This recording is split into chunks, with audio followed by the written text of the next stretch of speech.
Pemirsa, pasca naiknya harga BBM belum berdampak terhadap kenaikan harga kebutuhan pokok di Baturaja Oku. Namun sejumlah pedagang mulai merasakan terjadi penurunan penjualan terutama telur dan beras. Kenaikan harga BBM memang belum berdampak terhadap kenaikan harga telur, bahkan mengalami penurunan. Semula harga Rp27.500 per kilo saat ini menjadi Rp27.000 per kilogramnya. Per peti isi 15 kg saat ini dijual Rp370.000.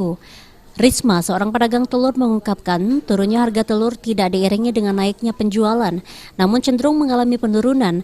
Biasanya bisa menjual 150 peti per hari, saat ini hanya 100 peti saja per hari.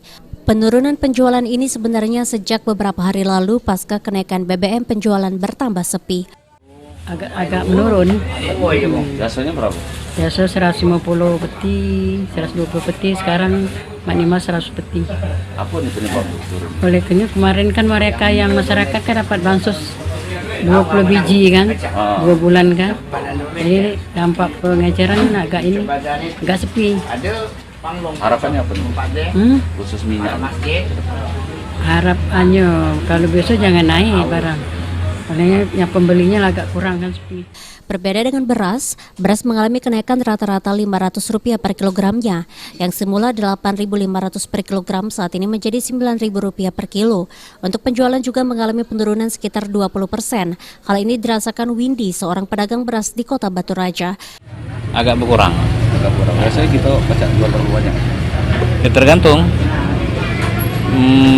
Kalau penurunan tuh berkisaran 20%, 30%. Pasca BBM naik. Ya, Aku memang sudah lama. sebenarnya sudah lama. Nah, cuman pasca BBM naik ini belum, ini kan baru 2 hari ya. Nah, 2 hari. Belum terlalu kejingoan aja. Apa nih harapannya dengan BBM naik ini? Apa ada harapan pemerintah untuk tinjau kembali misalnya? Kalau harapan tuh ya ada, cuman kurasa pokoknya melok belah. Iya. Nerima apa adanya.